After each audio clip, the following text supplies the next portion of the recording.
Evening with a Legend is a series of presentations exclusive to legends of the famous 24 Hours of Le Mans, giving us an opportunity to bring a piece of Le Mans to you. By sharing stories and highlights of the big event, you get a chance to become part of the legend of Le Mans with guests from different eras of over 100 years of racing.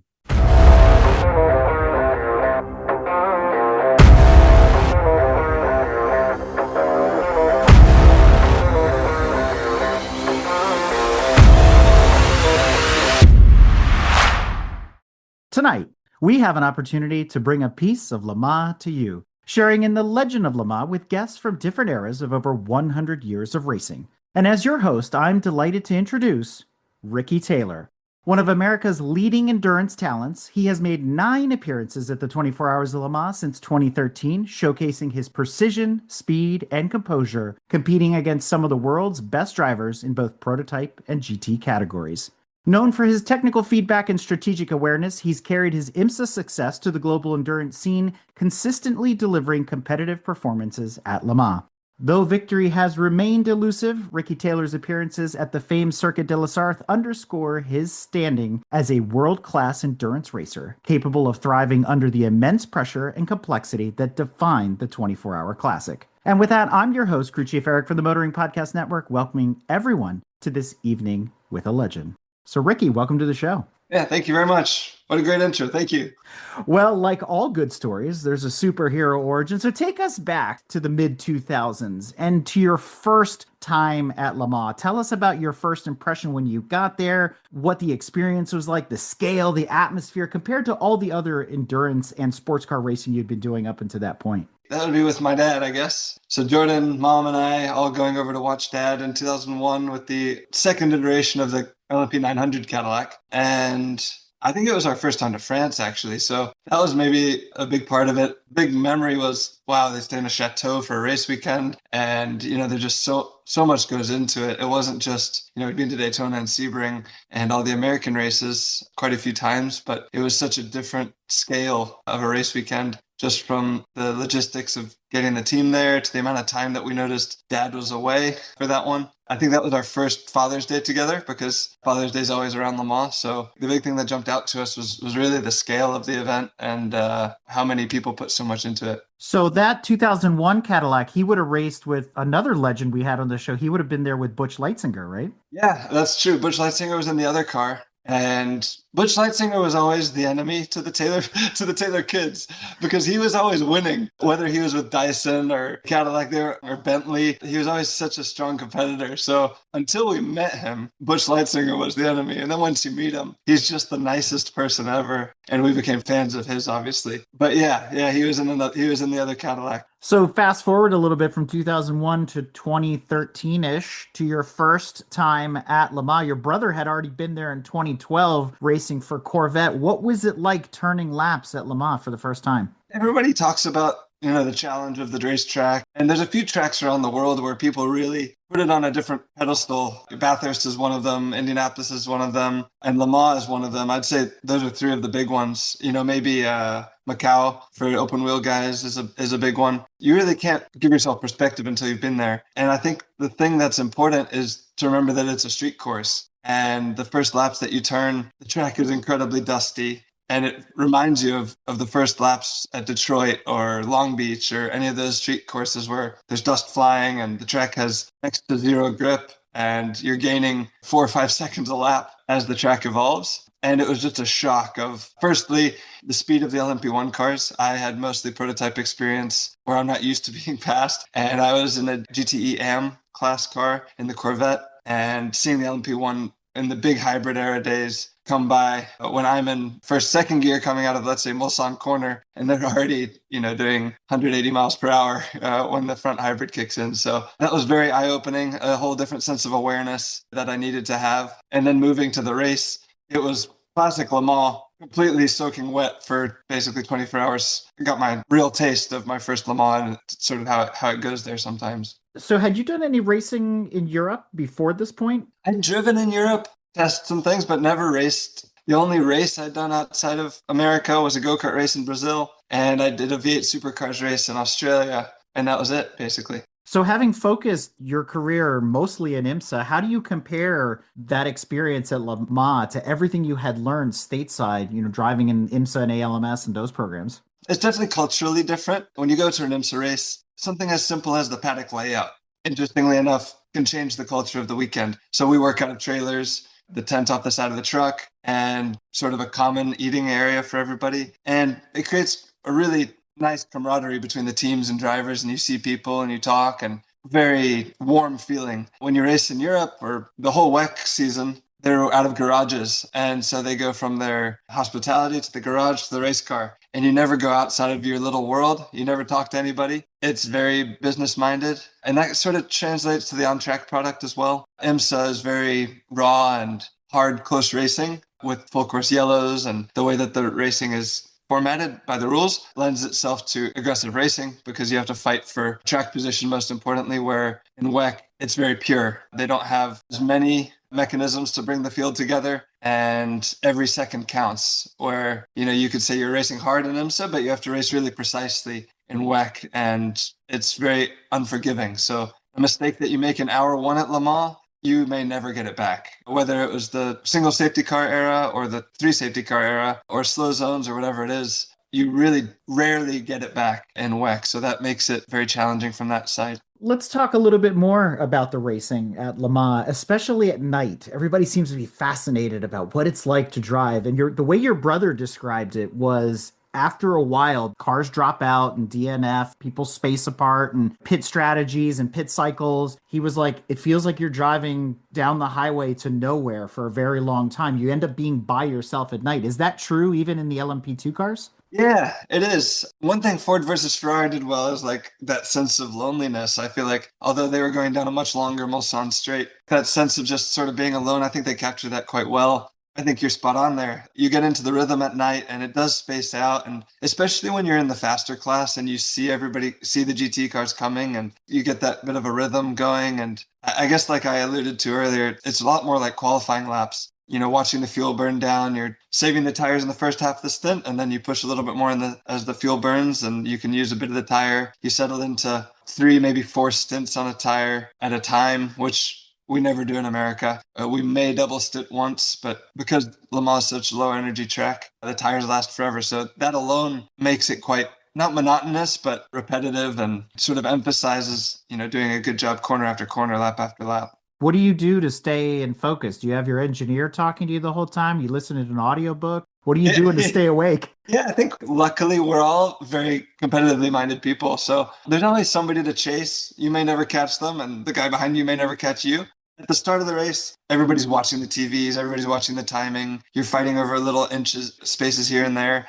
And at night, you kind of settle into the rhythm of, I'm going to do my turn, good of a job as I can do, give it to the next guy, and we're just going to sort of wind the clock down. But at the same time, obviously doing the best job you can because it counts. But it feels like you're just kind of doing your turn sometimes. And so you're putting the work in and trying to keep the car clean and safe. So let's take the veil of nighttime off of the lap. And for those that watch the race religiously at home, like I've done for many, many, many years since I was a little kid, I didn't have a really good perspective of the track until I got to do some VIP laps. It was surprisingly narrow and surprisingly tight. And some of those corners like Arnage and Mulsanne are extremely slow. Was that a shocker for you too? Is it always a surprise when you get there compared to the rhythm of some of the US tracks like a Watkins Glen or a Road Atlanta that have, that natural terrain and that movement to them? And I'm glad you mentioned those 2 corners because they are such slow speed corners, and Le Mans gets a reputation for being such a high speed track. And that's what makes those corners so difficult, is because you're going so fast for so long, you lose a sense of speed.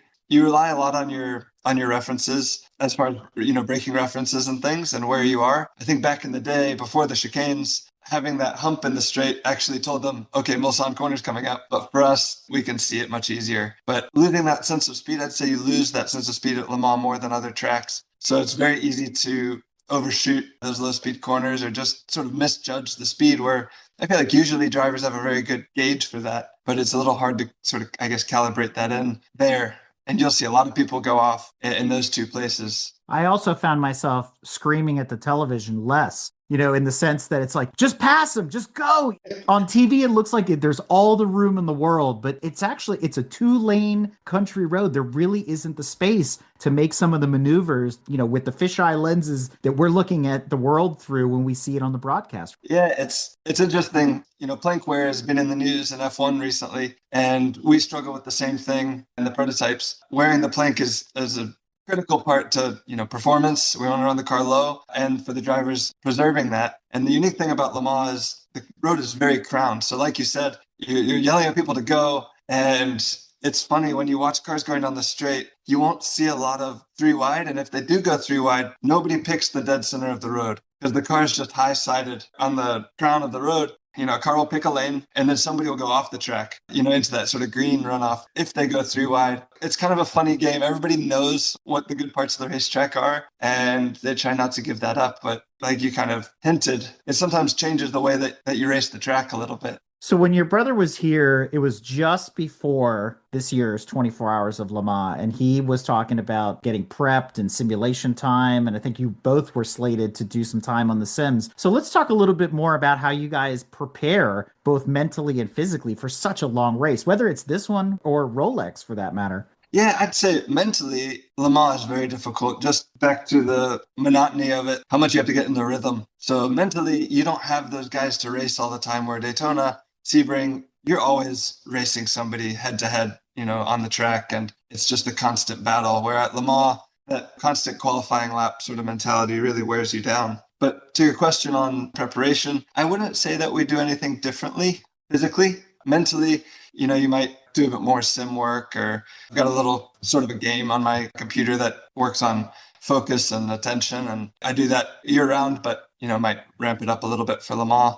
Simple things like heat training or things don't hurt. It's obviously not super hot there, but the simulator is sort of the big one. We use the simulator in Indianapolis, the Dallara simulator, and then they've got a twin in Italy for the European drivers. We do a lot of pre and post work. So pre-Le Mans, I think we did 4 days in the US one and 4 days in the Italian one. They had a lot of data from the previous 2 years, working through setup ideas and tire models just to see how close we can get it. And since it was our first time, we had a lot to learn as a team. And then after Le Mans, correlating the tire again, because we had different compounds, and making sure everything makes sense with our on-track data. So when we go back, it will be even that much better. So I know it's not a fair comparison, but last year I got to try Dallara's simulator at PRI, which is not the same as what you're using, but I noted the software was different. I believe they were using a highly modified version of something like Assetto Corsa versus, Max Verstappen is practicing on iRacing or whatever it is, because Le Mans doesn't exist in every piece of software. Do you happen to know what the sim is that the Dallara hardware runs on?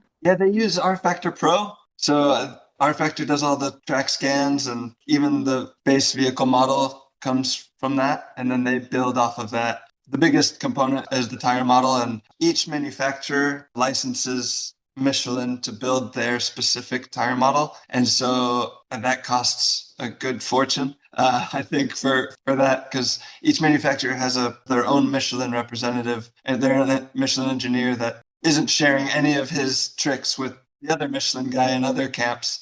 And he's responsible to build as good of a tire model as possible for your specific car. So that's where a lot of the development goes. But the base of it is rFactor. Obviously, on super high-end equipment like Dallara's, the difference between virtual and reality probably isn't very big anymore compared to the commercial stuff or the things you can buy at home. But is there still a moment when you're on the sim where you realize I'm playing a game? It's not quite like this in real life? I think the closer you get to reality, the more difficult it gets to make it realistic. So when you talk about things like the track scan is probably the easiest thing to get right. There's a bump here, the curb does this, the track goes this direction. Those are all sort of the easier things to get right. I'd say as you get more detailed, building a static tire model is easy. But when the car slides, what happens in reality? The tire overheats and then the grip drops, and that compounds on itself. So modeling that becomes very difficult. And oftentimes when you're trying to model that, you make it less accurate.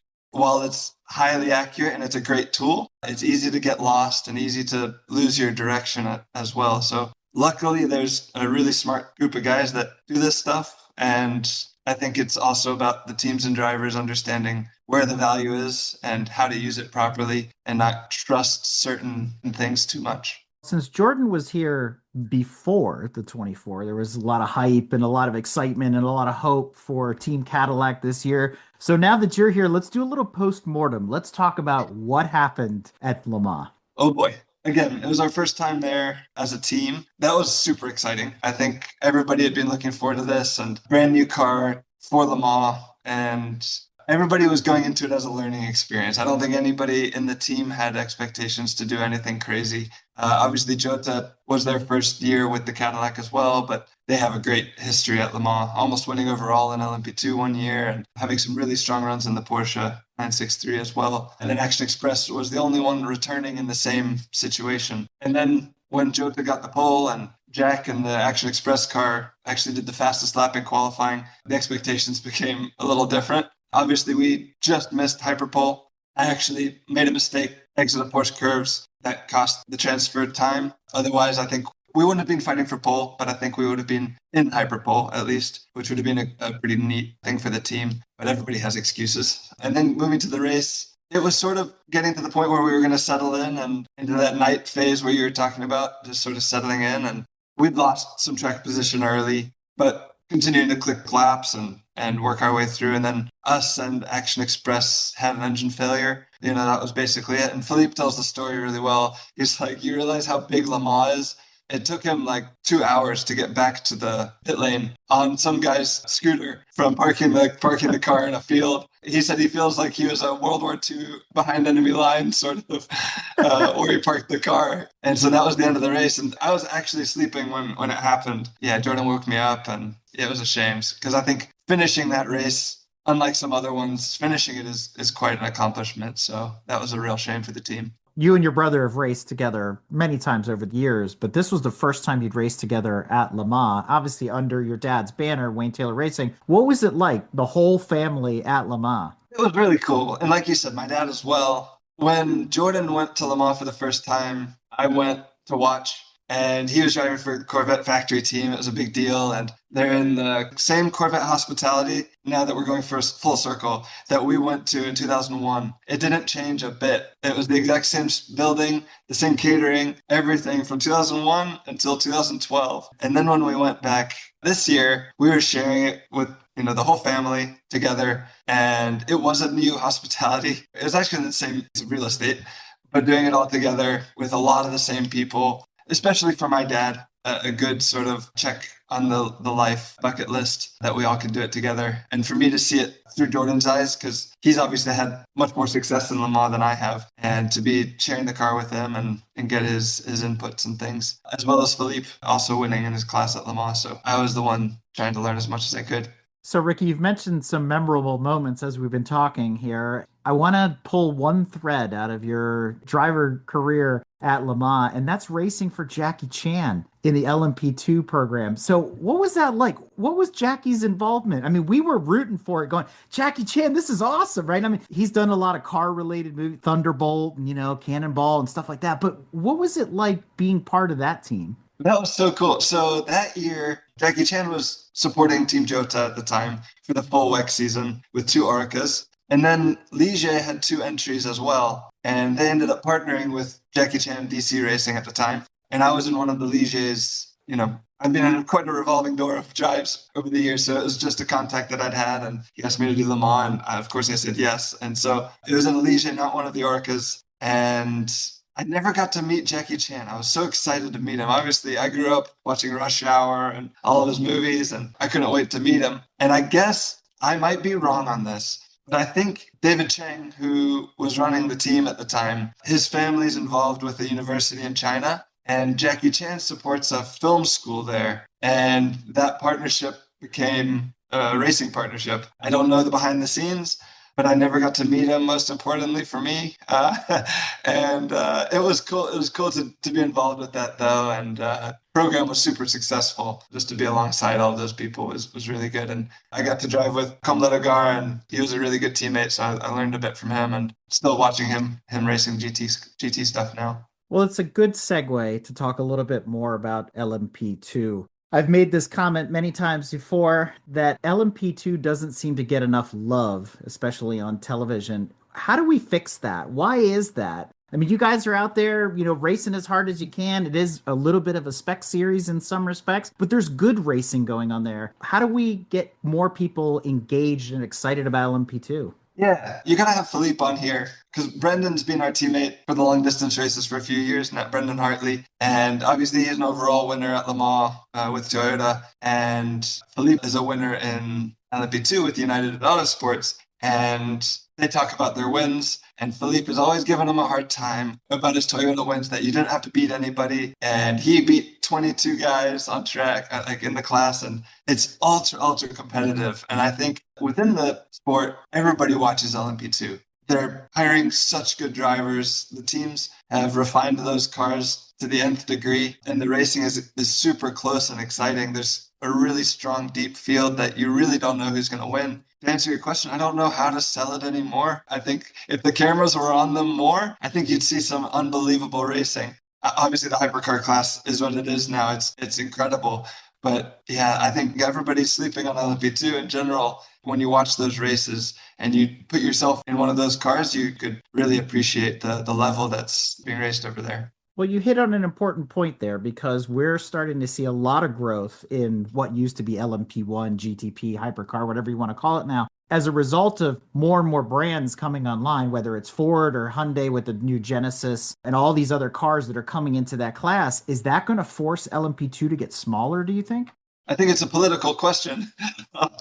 That's the way that it looks like it would go naturally, is like you have these high-paying manufacturers that are spending tens and tens of millions of dollars to race in the top class. And then you've got a customer-backed class that is a harder sell. I don't know if that's the way it's going to go. Sports car racing, as we all know, is very cyclical. So this golden era is not going to last. And the days of needing LMP2 to support our racing world is going to come back. So yeah, I don't know. That's a tough question. I wish we could just keep adding garages at Le Mans because I think it would be a shame to eliminate such a great historic class. Speaking of adding garages, Garage 56, take us to 2023. Obviously, your brother was directly involved with that. What are your thoughts on the Camaro and the American Pride and all the things we saw alongside of the 100th being a big to-do? That was so cool. As an American, going to Le Mans, there's a bit of a stereotype to it, like, oh, an American in Le Mans, it doesn't really fit. We're so far outside of our comfort zone.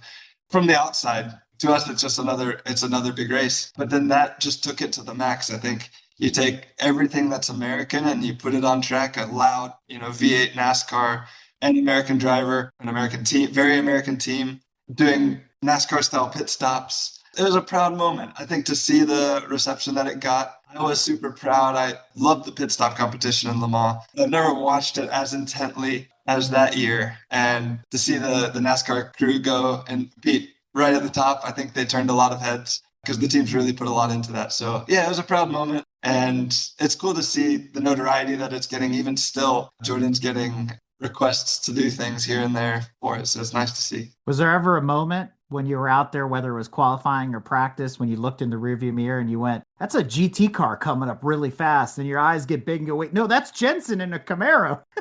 Their closing speed was insane.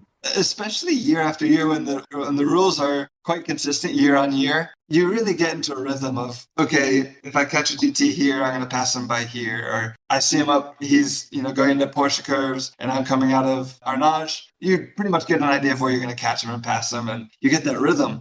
And with the Garage 56 car, you had to throw all that out the window because you could catch him into the Ford chicane and you wouldn't pass him by turn one because that drag from the exit of Ford to T1 was way faster than anything else out there. And like you said, the light, like you'd see the lights and you're like, why am I not pulling away from this guy? You mentioned Filipe Albuquerque, one of your longtime teammates in many series. You guys have raced together. Having him with you at Le Mans, how does that change the dynamic of your team, of teamwork, competing at that international level? Kind of give us an insight of what it's like in the pits and the orchestration that it takes to, complete a 24-hour race. Specifically about Filipe, the last time he was at Le Mans in the top class was in the Audi LMP1. And that is one of the proudest times of his career. I think he reached the pinnacle for any driver, getting to be involved in that program. And your teammates with Tom Christensen and all the legends. Frank Biela was around, and Dindo Capella was around, like all the guys that we're all fans of. He was in that program. So really cool. And he's got so many stories. So now when we went to a hybrid platform, he had a lot more knowledge than the rest of us. He had a big head start from being in that world. So when it came to energy management or how to strategize deploying and regen and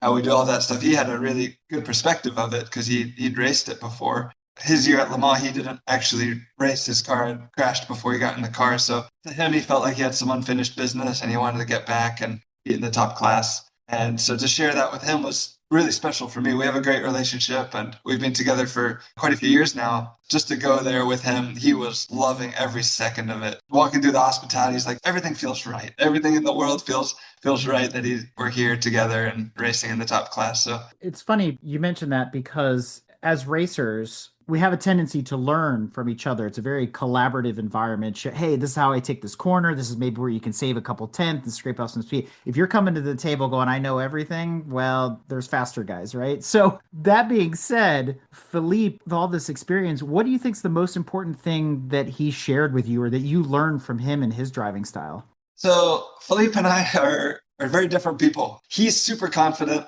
so we balance each other out. He's the first one to give his opinion. I'm very easily swayed. So I always feel like if somebody makes a good argument, I'm like, maybe they're right.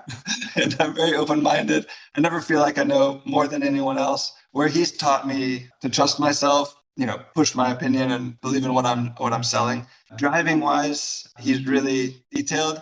We started off driving together. We did not like the same car at all, which in some senses is good in sports car racing because the track changes so much that at some point in the race, one driver is going to like it and the other is going to hate it and vice versa. So sometimes that's good. And he sort of brought me closer to his direction, just a much more unstable car. I think that's made me a better driver to be able to adapt more things. He came through a time when he was racing Renault 2 liters. And, you had very limited setup options and he had to really develop his driving style to drive around problems. So those lessons he passed on to me, and that's a way that we sort of brought each other along. You mentioned something there without realizing you mentioned it. And I hear it's a general complaint from a lot of the, let's say, seasoned enthusiasts. That's the term I want to use. In that the cars are too reliable nowadays. We're hoping for something to break, to mix up the racing. Wouldn't it be cool if they brought back manual transmissions? If you missed a shift and over rev it, like it was in the golden era of endurance racing. Do you feel that way? Do you think the cars are too reliable in some ways? Yeah, I think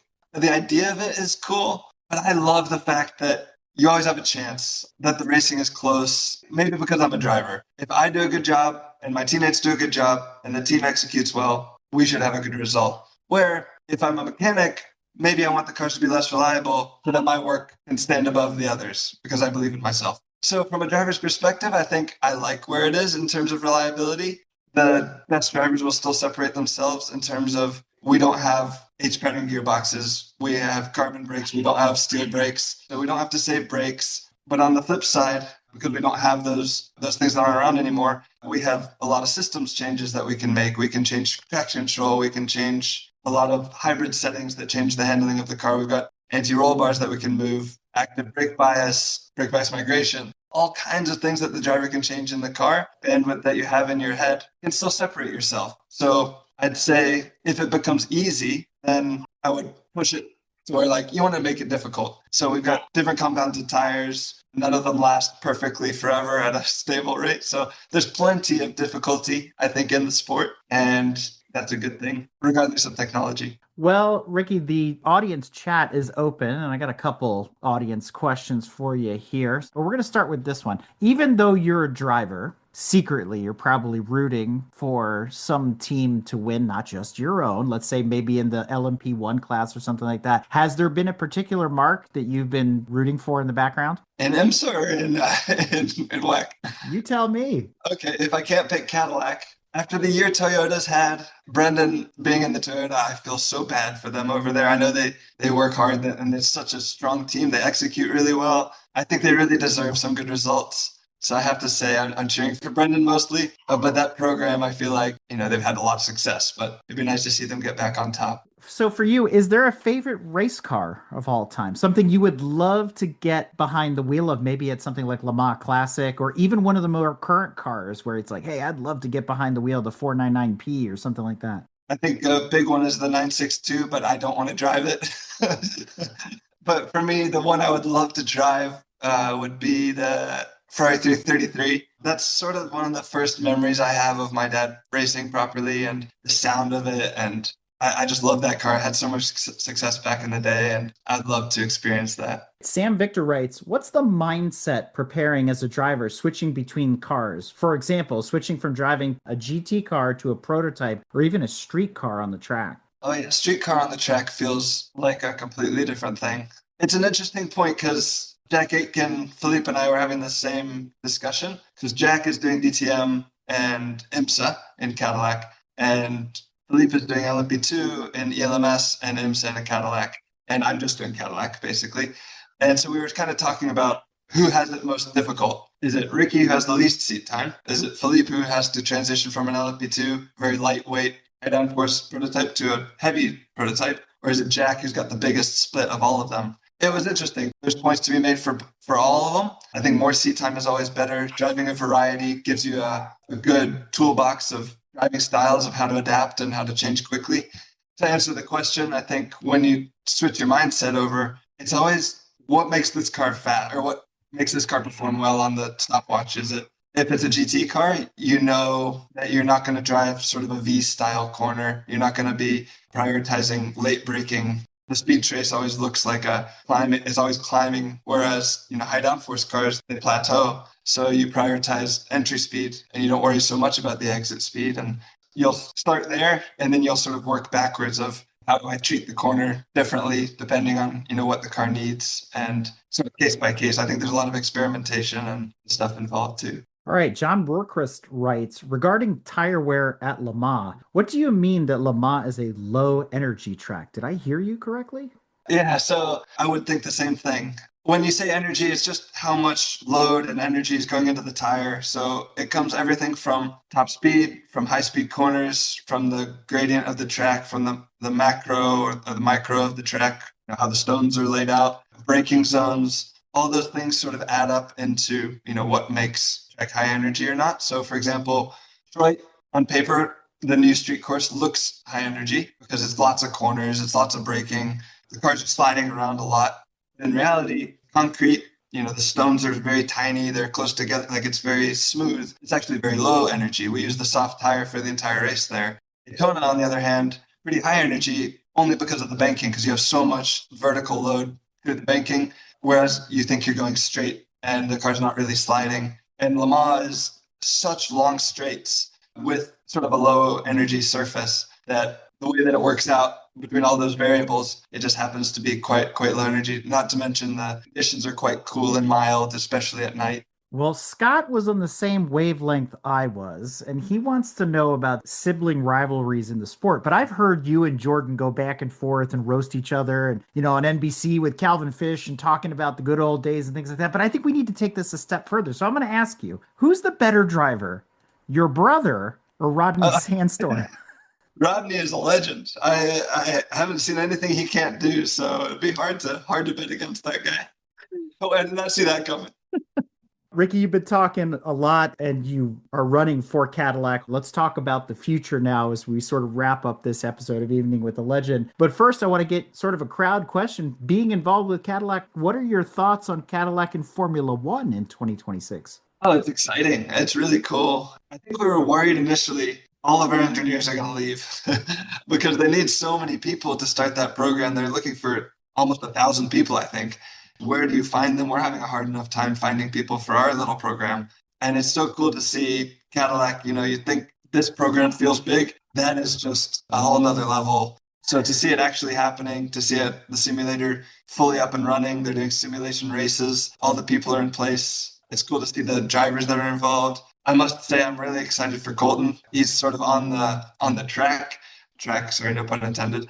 He's got a hard season, I think, ahead of him. in F2, but he has a lot of respect for it. And I think all of it is cool. I'm really excited to see the car on track. And I know everybody has very reserved expectations because everybody else has a super high starting point. But it's cool to see the same brand that we're affiliated with competing in the pinnacle of motorsports. So speaking of, what does the outlook look like for the 2026 24 Hours of Le Mans with Cadillac? The plan is to return, right? The plan is, yeah. So obviously Jota will go. They've got the 2 entries. I don't know. The entries situation is always tricky. I hope we get an entry. I think, we learned a lot last year. So hopefully Cadillac has at least 3. Like you were saying with the car count, it's probably going to be getting more and more difficult as the full season WEC entries increase.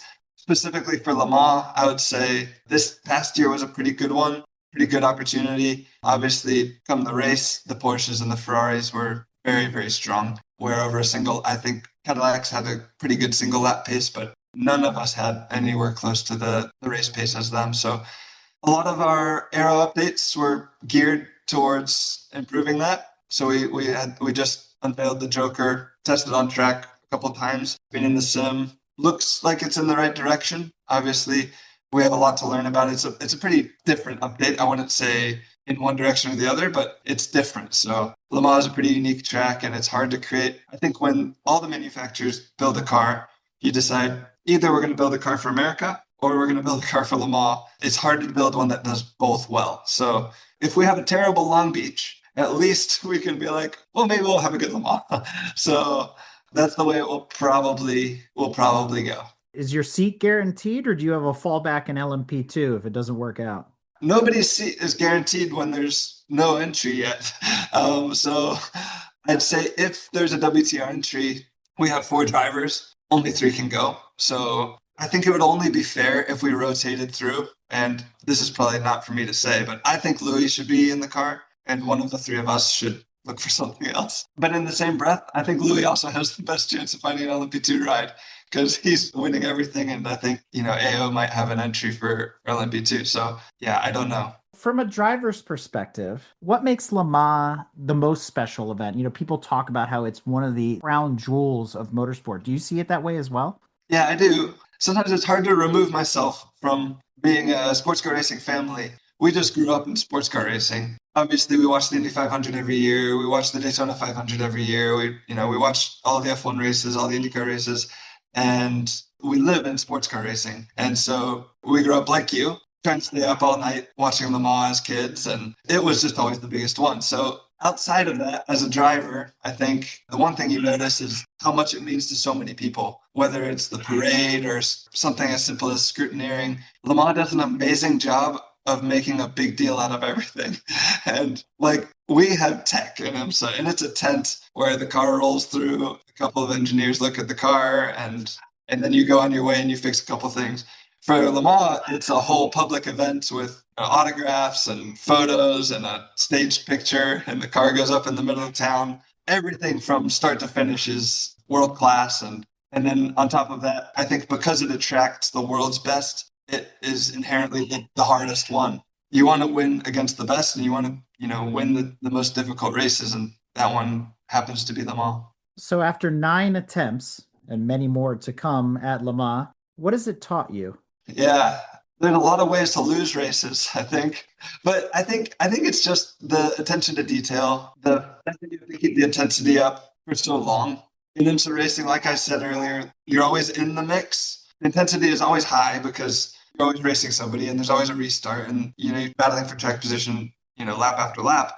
But at the same time, things aren't super consequential until the last couple hours. Whereas Le Mans, you just have to be, I keep saying this, but you just have to be so detailed. And just to mention my mistakes, one year at Le Mans, I passed before a safety car line. So I did the restart out of Arnage, and I passed a car before the safety car line and penalty, and we never came back from it. Another year, it was a bit of a slow getaway out of the pits, and we lost a position. And then you got to fight for hours to get it back. And little things like that in IMSA don't really matter. In Le Mans, it sort of stresses everything. So yeah, I think it's just that intensity level and attention to detail, lap after lap for the whole weekend. Well, looking ahead, it sounds like you've set some goals for yourself, and obviously you have some unfinished business at Le Mans. So when it comes to racing in general, What's next for Ricky? Something we should look forward to in 2026? Hopefully it's better than 2025. I think certainly for me, but as a team, this was one of the hardest years we've ever had without a win, really struggling for pace. Again, it was our first season with the car, so we give ourselves a little grace with that, but at the same time, we want to do better. And I'll be the first to admit that I don't think I maximized myself in some situations. So we're not pointing fingers, but we're trying to build on last year. So it's one thing when you go from year to year to have somebody else's notes of a history at a racetrack, but now we get to go with our own firsthand notes and pick up at a much higher level than last year. So hopefully you're going to see a much stronger, more normal WCR. Well, with that, Ricky, as we close out, I want to pass the microphone to David Lowe, our ACO representative, for some final thoughts. Ricky, on behalf of the ACO and endurance racing fans everywhere, thank you for a wonderful evening. I really wish you the best. Looking forward to seeing you at the Le Mans this year. Thank you very much. Hope to see you there. Well, folks, that wraps up this Evening with a Legend, where we explored Ricky Taylor's journey through the world of the greatest endurance race, the 24 Hours of Le Mans. From his early impressions of the legendary circuit to the challenges of racing through the night, Ricky's experiences reflect the dedication and passion that define true endurance racers. His perspective reminds us that success at Le Mans isn't just about speed, it's about teamwork, adaptability, and resilience under pressure. So to keep up with Ricky and his racing career, be sure to follow him on Instagram and X, formerly Twitter, at Ricky Taylor Race, and visit WayneTaylorRacing.com for news, team updates, and upcoming events. And with that, we hope you enjoyed this presentation and look forward to more Evening with a Legend. And on behalf of everyone here and those listening at home, thank you, Ricky, for sharing your evening with us. Thanks so much for having me. It's been fun.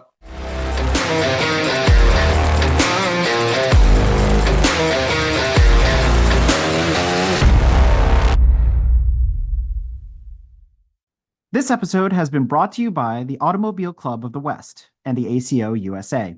From the awe-inspiring speed demons that have graced the track to the courageous drivers who have pushed the limits of endurance, the 24 Hours of Le Mans is an automotive spectacle like no other. For over a century, the 24 Hours of Le Mans has urged manufacturers to innovate for the benefit of future motorists, and it's a celebration of the relentless pursuit of speed and excellence in the world of motorsports. To learn more about or to become a member of the ACO USA, look no further than www.lemans.org. Click on English in the upper right corner, and then click on the ACO Members tab for club offers. Once you've become a member, you can follow all the action on the Facebook group ACO USA Members Club and become part of the legend with future Evening with the Legend meetups.